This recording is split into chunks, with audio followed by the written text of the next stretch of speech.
Hello दोस्तों, कैसे हैं आप लोग? अच्छे। आप लोग का जीके जीएस ग्रुप डिस्कशन में स्वागत है।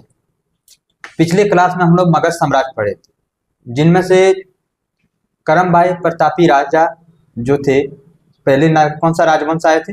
हर्यक वंश के बाद शिशुनाग वंश, नंद वंश। ये तीनों राजवंश का पतन होने के बाद एक मतलब सम्राट, जो कि महान सम्राट, मौर्य साम्राज्य। हाँ, कौन साम्राज्य आएंगे अभी? मौर्य साम्राज्य। ठीक ना, मौर्य साम्राज्य हम लोग स्टार्ट आज उसी के बारे में पढ़ रहे हैं।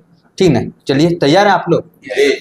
ठीक है, चलिए बताइए, मौर्य राजवंश का स्थापना किसने किया था? चंद्रगुप्त मौर्य ने। ठीक है। नंदी शासक घनानंद को पराजित किसने किया था? चंद्रगुप्त मौर्य ने। किनकी सहायता से? चंद्रगुप्त मौर्य कौटिल्य के साथ है। कौटिल्य का अन्य नाम और क्या क्या है? विष्णुगुप्त और चाणक्य। चाणक्य, कौटिल्य या विष्णुगुप्त। ठीक है। अर्थशास्त्र का रचनाकार कौन? चाणक्य। अर्थशास्त्र का रचनाकार चाणक्य। अर्थशास्त्र एक कैसी मतलब रचना है? राजनीतिक के बारे में उसमें बताया गया। ठीक है ना। चलिए,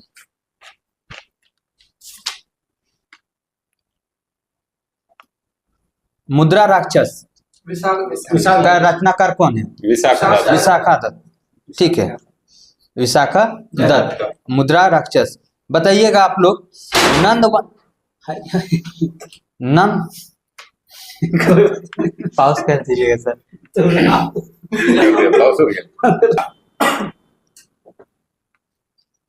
कर दी। चलिए, मुद्रा राक्षस का रचनाकार कौन थे? विशाखा दत्त। ठीक है ना। आप लोग बताइएगा, नंद वंश के पतन तथा मौर्य वंश का उत्थान किसके, इनके बारे में जानकारी किसमें मिलता है? कौन सी बुक में, पुस्तक में? मुद्रा राक्षस में। किसमें मिलता है? मुद्रा राक्षस में। ठीक है। मौर्य काल के प्रशासन, समाज और अर्थव्यवस्था का प्रकाश जो मिलता है, रचना किसमें मिलता है? उल्लेख इंडिका किसका लिखा हुआ है? मेगास्थनीज। ठीक है।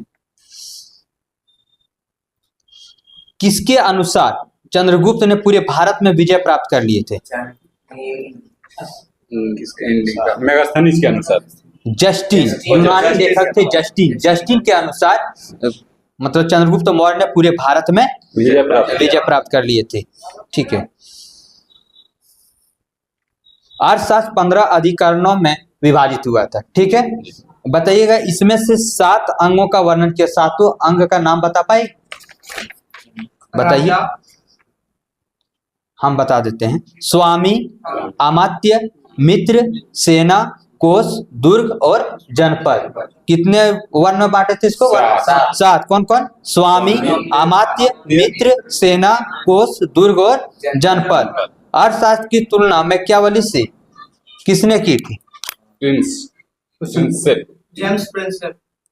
प्रिंस से की जाती है ना। ठीक है। नंद वंश के पतन एवं मौर्य वंश का उत्थान किसमें मिलता है? मुद्रा राक्षस। ठीक है। किसके अनुसार अशोक ने बौद्ध धर्म का प्रचार प्रसार श्रीलंका में किया था? किसके अनुसार? सिंगली साहित्य के अनुसार। हाँ, सिंगली साहित्य, जिसमें कि दीपवंश और महावंश आते हैं। तो दीपवंश और महावंश के अनुसार मतलब अशोक ने बौद्ध धर्म का प्रचार प्रसार श्रीलंका में किया था। श्रीलंका में प्रचार प्रसार के लिए किसको भेजा था? संघमित्रा। महेंद्र और संघमित्रा। संघमित्रा कौन थी? उसकी पुत्री। ठीक है। चंद्रगुप्त के नाम का उल्लेख किस अभिलेख में मिलता है? बाबरू अभिलेख। जूनागढ़ अभिलेख। चंद्रगुप्त के नाम का उल्लेख जूनागढ़ अभिलेख मिलता है। ठीक है। मौर्य काल में निर्मित सुदर्शन झील की जानकारी किस झील मतलब किस अभिलेख में मिलता है?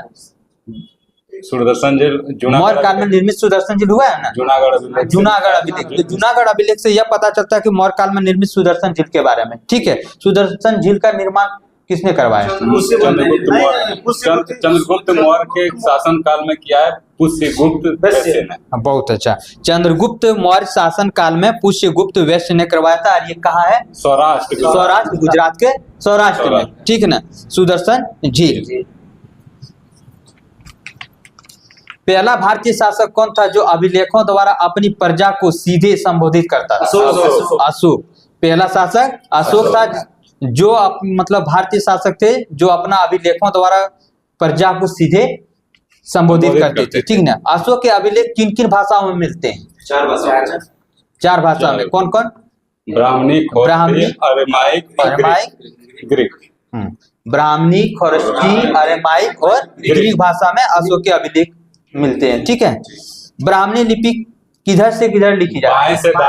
ब्राह्मणी लिपि बाएं से दाएं की ओर लिखी जाती है। ब्राह्मणी लिपि बाएं से दाएं की ओर लिखी जाती है। वहीं खरोष्टी लिपि दाएं से बाएं की ओर लिखी जाती है। ठीक है। अशोक का सर्वाधिक अभिलेख किस भाषा में है? प्राकृत भाषा। प्राकृत भाषा में। अशोक का सर्वाधिक अभिलेख प्राकृत भाषा में है।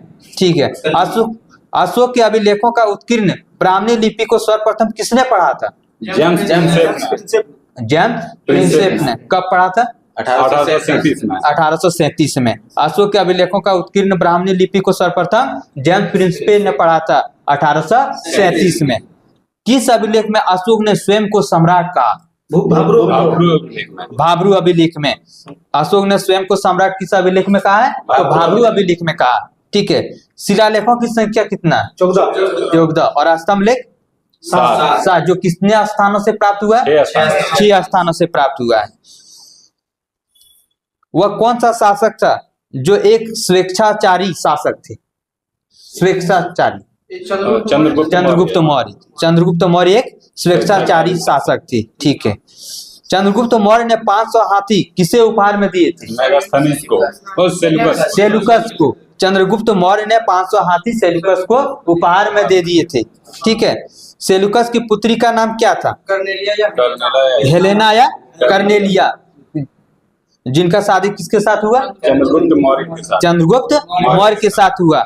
ठीक है। सेलुकस ने किसे अपना दूत बनाकर चंद्रगुप्त मौर्य के दरबार में भेजा था? मेगास्थनीज को। मेगास्थनीज ने कौन सा बुक की रचना की है? इंडिका। ठीक है। प्रथम जैन संगति किसके शासन काल में हुआ था? चंद्रगुप्त मौर्य के शासन। चंद्रगुप्त मौर्य के शासन काल में। किसके नेतृत्व में? जैन संगति। अस्तुल भद्र। ठीक है। और कहाँ हुआ था प्रथम जन संगति? पाटलिपुत्र में। वहीं दूसरी जन संगति कहाँ हुई थी? वल्लभी गुजरात। ठीक ना। वल्लभी गुजरात। और उनका अध्यक्ष थे क्षमाश्रवण। ठीक है ना। अपने जीवन के अंतिम समय में चंद्रगुप्त मौर्य किस जैन सन्यासी के साथ श्रवण बेलगोला चले गए? भद्रबाहु के साथ। तो श्रवण बेलगोला कहाँ है? कर्नाटक में। एक चल गए थे कर्नाटक, एक यहीं रह गए थे। तो भद्रबाहु चल गए थे, तो यहाँ रहे कौन थे? ठीक। कौन से शासक संलेखना पद्धति द्वारा अपने प्राणों को त्याग किया था? चंद्रगुप्त मौर्य।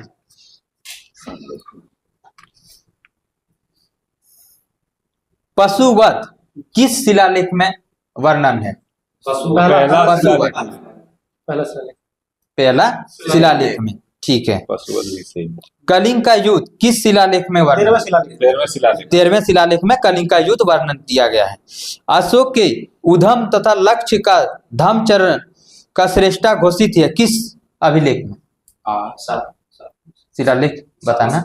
10वां शिलालेख। 10वां शिलालेख में। पहले जो पूछा हुआ शिलालेख है वो वाला इंपॉर्टेंट बता देते हैं। धम्म महामात्रों की नियुक्ति किस शिलालेख? 5वें शिलालेख में। 5वें शिलालेख में क्या है? धम्म महामात्रों की। धम्म घोष और भैरी घोष की स्थापना स्थान पर प्रतिपादन। ठीक है ना। चौथा शिलालेख में। ठीक है। अशोक सभी धार्मिक मतों की प्रति निष्ठा रखेगा 7वें शिलालेख में। पहले 13 शिलालेखों का पुनर्वालोकन किस शिलालेख में किया गया? 14वें शिलालेख में। ठीक है। अशोक के साम्राज्य का महल के विजेता संज्ञा मतलब दिया गया किस शिलालेख में? 14वें शिलालेख में। सच्चे विधानों का शिष्टाचार किस शिलालेख में वर्णन है? 9वां शिलालेख में। विदेशों में धर्म प्रचार एवं मनुष्य एवं पशु चिकित्सक का उल्लेख किस शिलालेख में स्थित है? दूसरे शिलालेख में। ठीक है। बताइएगा किसके अनुसार चंद्रगुप्त मौर्य एक शूद्र नामक जाति या उसका वंशज थे? ब्राह्मण परंपरा के अनुसार चंद्रगुप्त मौर्य जो थे वो जाति या उनका वंश शूद्र माना गया था। ठीक है। राजपूत चंद्रगुप्त मौर्य को राजपूत वंशज का माना गया किसके अनुसार? राजपूताना गजेटियर के अनुसार। ठीक है। क्षत्रिय माना गया था किनके अनुसार क्षत्रिय माना गया था? चंद्रगुप्त मौर्य को बौद्ध साहित्य में महावंश बौद्ध साहित्य में माना गया था क्षत्रिय। ठीक है ना। मोर पालक का पुत्र माना गया चंद्रगुप्त मौर्य को किसके अनुसार?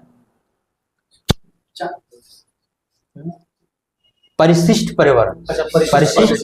ठीक है ना। परिशिष्ट परिवर्ण के अनुसार चंद्रगुप्त मौर्य को मोर पालक पुत्र माना गया है। ठीक है। चंद्रगुप्त मौर्य ने पंजाब प्रांत में यूनानी कौन सा गवर्नर एवं सिकंदर के उत्तराधिकारी सेल्यूकस को पराजित किया था? गवर्नर का नाम पता है? हाँ, यूडेमस। ठीक है। इतना इंपॉर्टेंट अंदर नहीं जाता, सिर्फ इतना याद रखना है कि किसे पराजित किया था। ठीक है ना। तो सेल्यूकस को पराजित किया था। ठीक है। चंद्रगुप्त मौर्य के अन्य नाम बताना है। सेंड्रोकोटस किसके द्वारा कहा गया?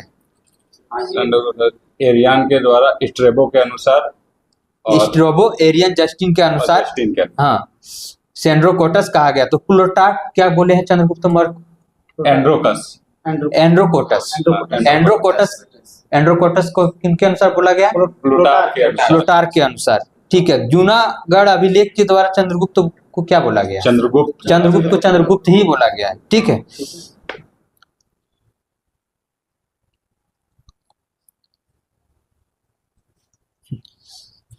मेगास्थनीज पाटलिपुत्र को क्या कहते थे? मतलब पाटलिपुत्र को और किस नाम से पुकारते थे मेगास्थनीज?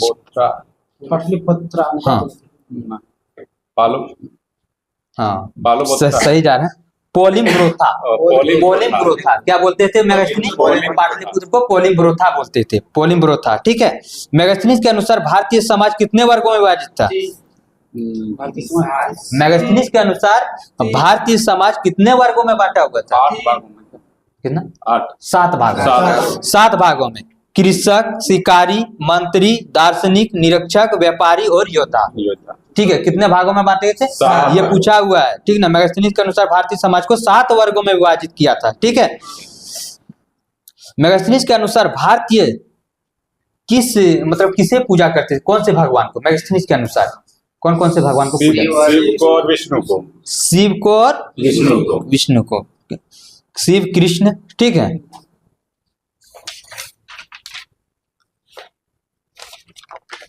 पाटलिपुत्र का प्रशासन कितने समितियों के द्वारा संचालित होता था? 5 समितियों के द्वारा। 6 समिति। प्रत्येक में 5-5 सदस्य होते थे। ठीक है। 6 समिति होते थे, प्रत्येक में 5-5 सदस्य होते थे। ठीक है। मेगास्थनीज ने कौटिल्य का वर्णन किया है या नहीं? नहीं किया है। मेगास्थनीज ने कौटिल्य का वर्णन नहीं किया है। ठीक है। चाणक्य का बचपन का नाम क्या था? विष्णुगुप्त। ठीक है ना। भारत का मैकियावेली किसे कहा जाता है? चाणक्य को, विष्णुगुप्त को। विष्णुगुप्त या चाणक्य को भारत का मैकियावेली कहा जाता है। ठीक। कौटिल्य के अनुसार राजा धर्म प्रवर्तक अर्थात समाज व्यवस्था का संचालक होता था। ठीक है। कौटिल्य ने युद्ध मामले में किसको सबसे प्राथमिकता दी थी? नैतिकता को कौन दिया था? नैतिकता को। ठीक है। वायु पुराण में बिंदुसार को क्या कहा गया? भद्रसार। वायु पुराण में बिंदुसार को क्या कहा गया? भद्रसार। वायु पुराण में बिंदुसार को भद्रसार कहा गया है। चंद्रगुप्त मौर्य के बाद उनका उत्तराधिकारी कौन बने? बिंदुसार। अमित्र घात के नाम से किसे जाना जाता है? बिंदुसार को। जैन ग्रंथ में बिंदुसार को क्या कहा गया है? सिंहसेन। ठीक। स्ट्रेबो के अनुसार अलिट्रोकोटस। वहीं चीनी विवरण के अनुसार उसे बिंदुपाल कहा गया। ठीक है, और यूनानी लेखक ने उसे अमित्रोचेटस कहा। अमित्रोचेटस। वायु पुराण में भद्रसार, यूनानी लेखक में अमित्रोचेटस, जैन ग्रंथ में सिंगसेन, स्ट्रैबो के अनुसार अलिट्रोक्वेटस और चीन के अनुसार बिंदुपाल। ठीक है। अमित्र घात का मतलब क्या होता है? शत्रुओं को नाश करने वाला। शत्रुओं का नाश करने वाला। ठीक है।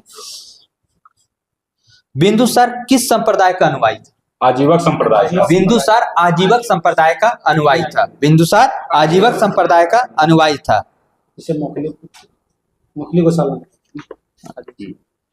स्ट्रैबो के अनुसार बिंदुसार के दरबार में किसे अपना दूत बनाकर भेजा था? स्ट्रैबो के अनुसार बिंदुसार के दरबार में सीरियाई शासक थे ना, उसने अपना किस डायमेकस को। ठीक ना। एंटियोकोस प्रथम ने डायमेकस को भेजा था बिंदुसार के दरबार में।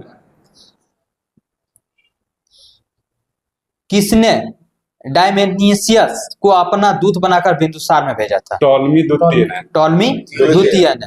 ठीक है। किसके अनुसार बिंदुसार ने एंटियोकस प्रथम से मदिरा, सूखे अंजीर एवं दार्शनिक भेजने का अनुरोध किया था? क्या क्या? मदिरा, सूखे अंजीर और दार्शनिक भेजने का अनुरोध किया था। जिसमें से 2 को भेजा था, शायद एक नहीं भेजा था। हाँ, दार्शनिक नहीं भेजा था। तो एथेनियस के अनुसार बिंदुसार ने एंटियोकस प्रथम से मदिरा, सूखे अंजीर एवं दार्शनिक भेजने का अनुरोध किया था। आरंभ में चाणक्य बिंदुसार प्रधानमंत्री था। ठीक ना। बाद में वो कहाँ के प्रधानमंत्री बना? तिब्बती लामा तारानाथ ने बिंदुसार को कितने राज्यों का विजेता कहा? 16 राज्यों का। 16 राज्यों का। अशोक का शासनकाल कितना से कितना तक चला था? अशोक का शासनकाल 273 से 273 ईसा पूर्व से 273 से 232 ईसा पूर्व तक। 273 से 232 ईसा पूर्व तक। हाँ, 273 से 232 ईसा पूर्व। बिंदुसार के मृत्यु होने के बाद कौन उत्तराधिकारी बन गए? अशोक। ठीक है। अशोक राजगद्दी पर कब बैठे? 269 ईसा पूर्व। 273 ईसा पूर्व में। 273 ईसा पूर्व में। ठीक ना।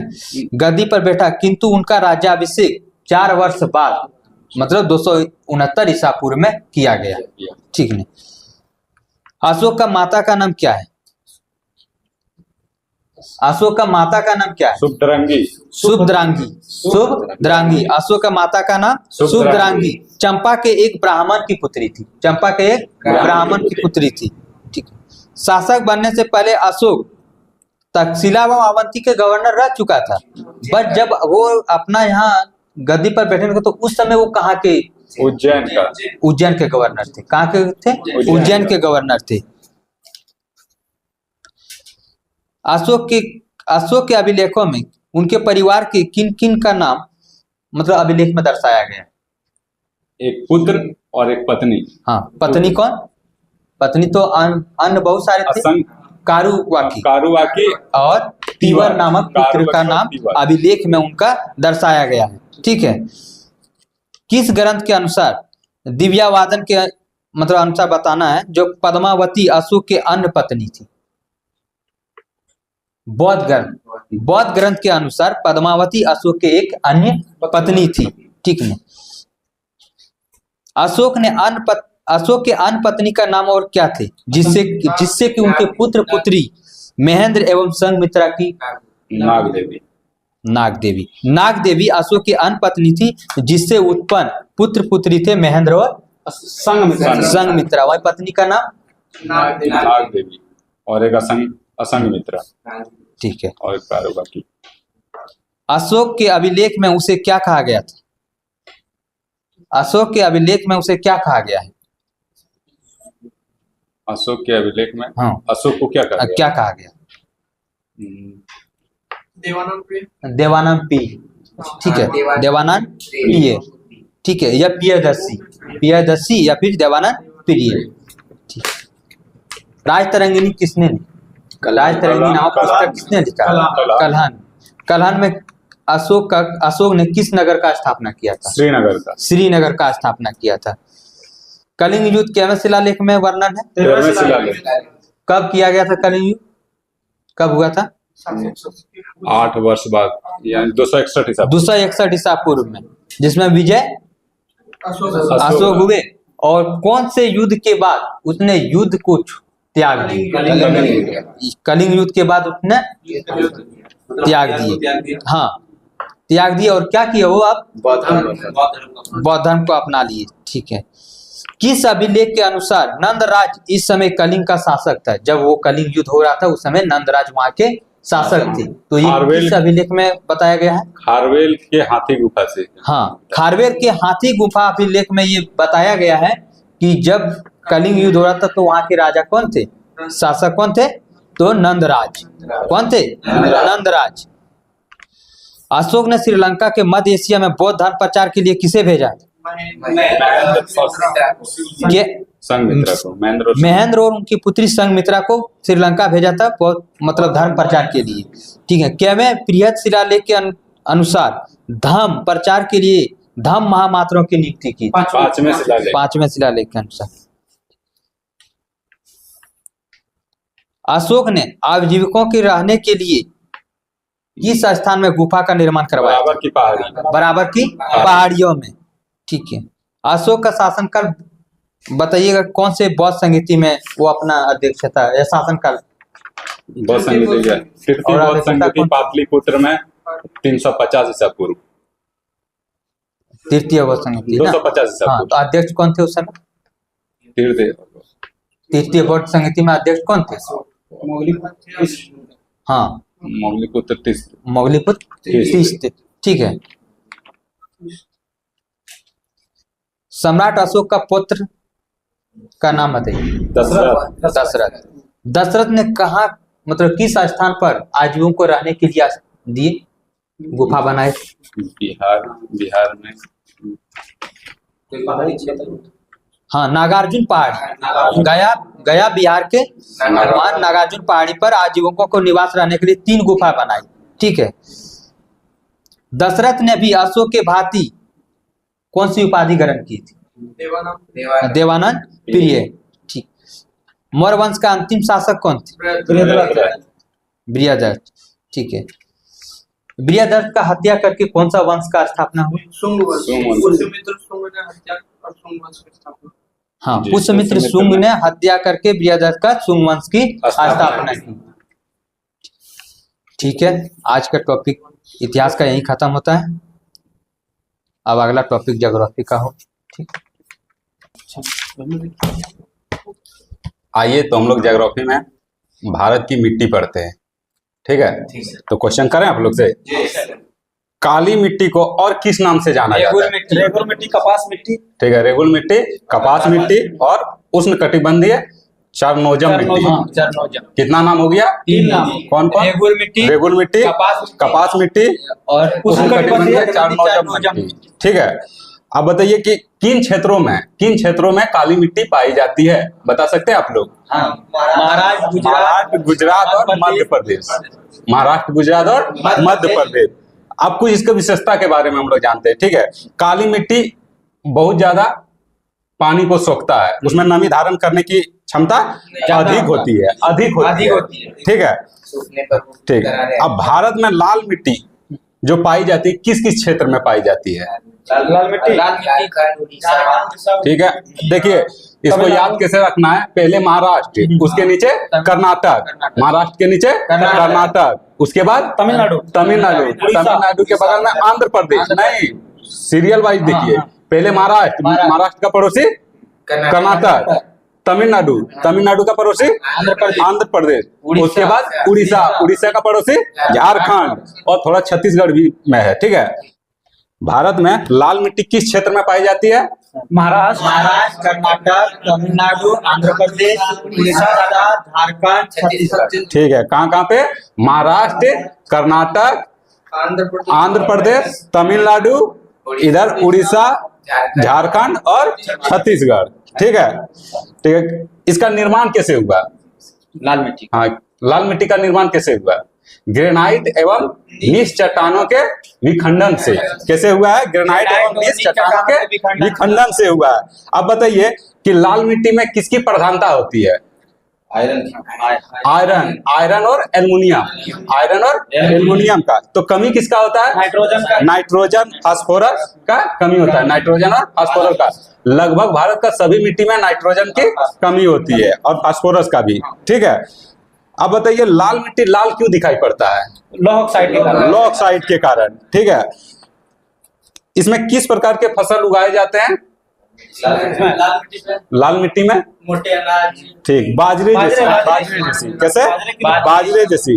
अब इसमें एक और क्वेश्चन आता है कि लाल मिट्टी को जो है ना सर्वग्राही समूह की मिट्टी कहा जाता है। क्या कहा जाता है? सर्वग्राही समूह की मिट्टी।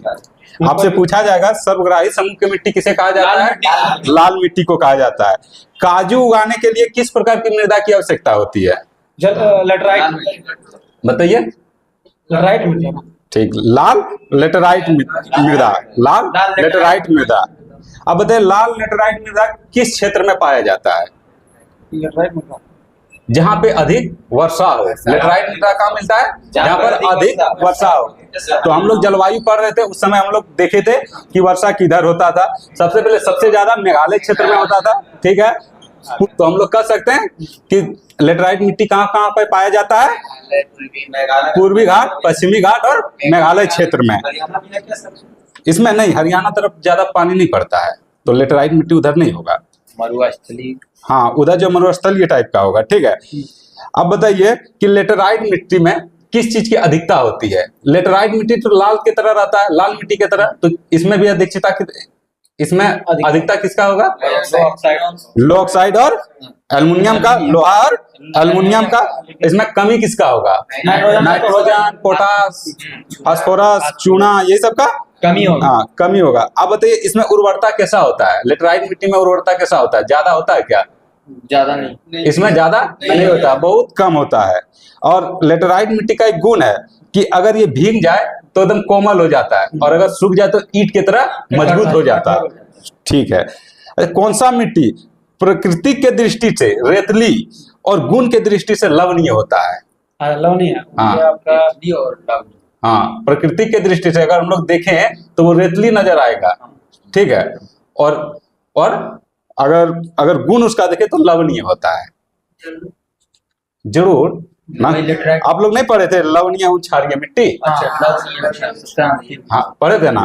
तो वही लवणीय एवं क्षारीय मिट्टी। तो लवणीय और क्षारीय मिट्टी किधर पाया जाता है? किस क्षेत्र में पाया जाता है? लवणीय और क्षारीय मिट्टी पाया जाए उत्तर प्रदेश। ठीक है, ठीक है, बताइए।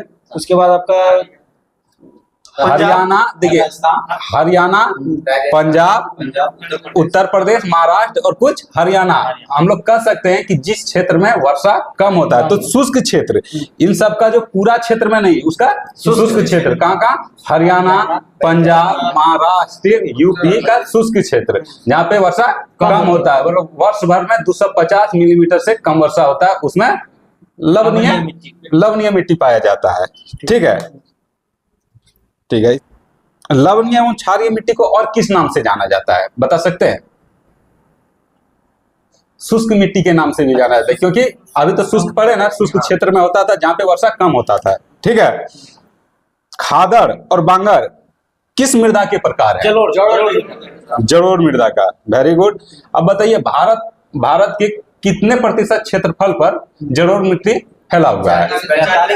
40 से, ठीक है, लगभग आप 40 से 43 मान सकते हैं। कहीं कहीं पे आपको 40% मिलेगा, कहीं कहीं पे 43% मिलेगा। अब बताइए कि जलोढ़ मिट्टी भारत के किस क्षेत्र में फैला हुआ है? और अगर ये 40% भाग से है, ठीक है, लगभग सभी नदी घाटी क्षेत्र में पाए जाते हैं। उत्तर का विशाल मैदान जो गंगा क्षेत्र में आता है वो आ गया। उसके बाद इधर का पूर्वी घाट जो है, उधर में जितना भी नदी है, उसके बाद सोन नदी, ताप्ती नदी, कावेरी नदी, गोदावरी नदी, कृष्णा नदी, महानदी, इन सब जो नदी घाटी है उसी का क्षेत्र में क्या पाया जाता है? जलोढ़ मिट्टी पाया जाता है। उपजाऊ के दृष्टि से जलोढ़ मिट्टी किस प्रकार का है? उपजाऊ की दृष्टि से सबसे अच्छा है। सबसे अच्छा है अपना, ठीक है। इसमें किसकी अधिकता है? इसमें अधिकता होगा पोटास। बताइए। पोटास तथा कैल्शियम, पोटास तथा कैल्शियम। तो कमी किसका है? नाइट्रोजन और ह्यूमस, ठीक है, नाइट्रोजन और ह्यूमस। पोटास की तो अधिकता है, पोटास और कैल्शियम, पोटास और कैल्शियम की अधिकता है जरूर मिट्टी में, और कमी किसका है? नाइट्रोजन और ह्यूमस का, ठीक है। अब इसमें किस प्रकार की खेती सबसे ज्यादा होता है? धान, गेहूं, चना, दलहन, तिलहन, ठीक है।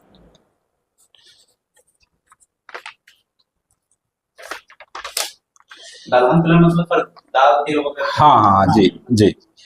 पर्वतीय मिट्टी किस क्षेत्र में पाया जाता है?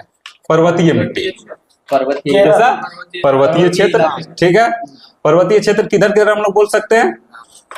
भारत में जिधर जिधर पर्वतीय क्षेत्र है, जैसे कि हिमालय पर्वत की तरफ, तो उधर जम्मू कश्मीर सब आ जाएगा। उसके बाद अरावली पर्वत, हाँ, अरावली पर्वत आ जाएगा। पूर्वी घाट और पश्चिमी घाट, उधर भी पर्वत है। और उसके बाद भारत का और शेष क्षेत्र है, वहां पे भी पर्वतीय मृदा पाया जाता है। इसमें किसकी अधिकता है? अधिकता किसका है? जीवांश का। किसका है? जीवांश का। इसमें कमी किसका है? पर्वतीय मिट्टी में किसकी कमी है? ठीक, नाइट्रोजन, फास्फोरस, पोटास, चूना, ये सब का कमी है। यहाँ पर किस प्रकार की खेती होती है? मतलब क्या क्या चीज का खेती हो सकता है? मसाले की खेती होगा, ठीक है। उसके बाद फिर आपका हो गया देखिए, यहाँ कहवा हो गया, ठीक है, चाय हो गया, ये सब पर्वतीय क्षेत्र में होता है। उसके बाद फल भी आप देखे होंगे, जम्मू कश्मीर तरफ फल होता है ना, हाँ, तो फल भी आता है इसमें, ठीक है। अब आते हैं हम लोग मरुस्थलीय मिट्टी का क्षेत्र। मरुस्थलीय मिट्टी का क्षेत्र किधर होता है? राजस्थान, गुजरात, पंजाब का दक्षिणी भाग, ठीक। उसके बाद आपका हरियाणा आ गया। इसमें किस प्रकार का खेती होता है? किस प्रकार का अनाज उपजाया जा सकता है? मरुस्थलीय में मोटा अनाज, इसमें मोटा अनाज उपजाया जाता है। और मरुस्थलीय जो मिट्टी होता है ना, वो बजरी मिट्टी होता है, ठीक है, उसमें बजरी युक्त होता है, वही ककड़ीला। हाँ। अब एक क्वेश्चन है आप लोग से, वर्षा ऋतु में जलमग्न होने वाले क्षेत्रों में कौन सा मृदा पाया जाता है? अच्छा, वर्षा ऋतु, हाँ, वर्षा ऋतु में जो क्षेत्र जलमग्न हो जाता है, जल से भर जाता है, उस क्षेत्र में किस प्रकार की मिट्टी पाया जाता है? पीट एवं दलदली मिट्टी। पीट एवं दलदली मिट्टी, हाँ, किस क्षेत्र में पाया जाता है पीट एवं दलदली मिट्टी? तो एक क्षेत्र में, वो केरल क्षेत्र में। किधर पाया जाता है? केरल क्षेत्र में। उसका गुण क्या है? वो जो है काली दिखती है और भारी होती है, काली दिखती है और भारी होती है, और अधिक अम्लीय होती है। अम्लीय इसका अधिक होता है। और इसमें धान की खेती होती है। क्या चीज का खेती? धान की खेती। अब हम लोग जितना इधर पढ़े हैं, उसी में से कुछ क्वेश्चन बताना है आप लोग को, ठीक है। भारत के पूर्वी तथा पश्चिमी घाट में पाई जाने वाली मिट्टी का नाम बताइए। काली मिट्टी, पूर्वी तथा पश्चिमी घाट में। अब बताइए, जिधर वर्षा सबसे ज्यादा होता था, वहां कौन सा मिट्टी पाया जाता था? लेटेराइट मिट्टी। तो क्या पूर्वी घाट और पश्चिमी घाट में क्या वर्षा ज्यादा नहीं होता है? तो वहां पे काली मिट्टी पाया जाएगा या लेटेराइट मिट्टी पाया जाता है? तो लेटेराइट होगा ना। पूर्वी घाट, पश्चिमी घाट और मेघालय, वहां पे कौन सा मिट्टी पाया जाता है? लेटेराइट मिट्टी। लेकिन कुछ भागों में जलोढ़ मिट्टी भी पाया जाता है, काली मिट्टी तो पाया ही नहीं जाता है। उसका बगल में जलोढ़ मिट्टी पाया जाता है, क्योंकि कावेरी नदी भी निकला है बगल से, कृष्णा नदी भी निकला है, वहीं से है ना सब। तो जलोढ़ मिट्टी और लेटेराइट मिट्टी पाया जाता है। आपको ऑप्शन के अनुसार मारना है। लेटेराइट अगर दिया रहे ऑप्शन में तो लेटेराइट, और अगर जरूर दिया हुआ रहे तो जरूर मारना है। लेटेराइट मिट्टी में आयरन और किसकी भरपूर मात्रा मिलती है? हाँ, आयरन और एल्युमिनियम, ठीक। लेटेराइट मिट्टी किस प्रकार के चट्टान से बनता है? नीस और ग्रेनाइट। नहीं, अग्नेय चट्टान से बनता है। किससे बनता है? अग्नेय चट्टान से। भारत के उत्तरी मैदान पूरी तरह से किस मिट्टी से निर्मित है? भारत के उत्तरी मैदान, हाँ, जलोढ़ मिट्टी से, क्योंकि गंगा का मैदान है उधर, जलोढ़ मिट्टी से निर्मित है।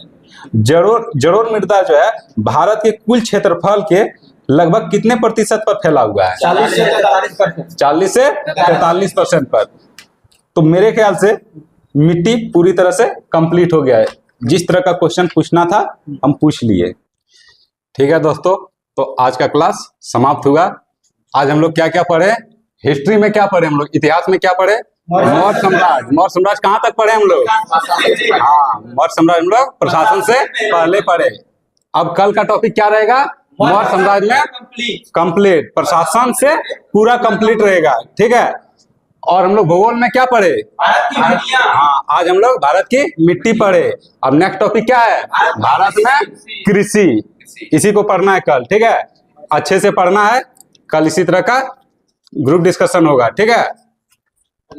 पीडीएफ आप लोग को मिल जाएगा टेलीग्राम पे, और टेलीग्राम का लिंक वीडियो का डिस्क्रिप्शन में दे दिया जाएगा। ठीक है। ठीक है दोस्तों, अगर वीडियो अच्छा लगा तो आप लोग सब्सक्राइब कीजिए, वीडियो को लाइक कीजिए और शेयर कीजिए। और अगर अच्छा नहीं लगा तो कमेंट में बताइए क्या कमी है, हम लोग उसको सुधारने का कोशिश करेंगे। ठीक है दोस्तों, थैंक यू।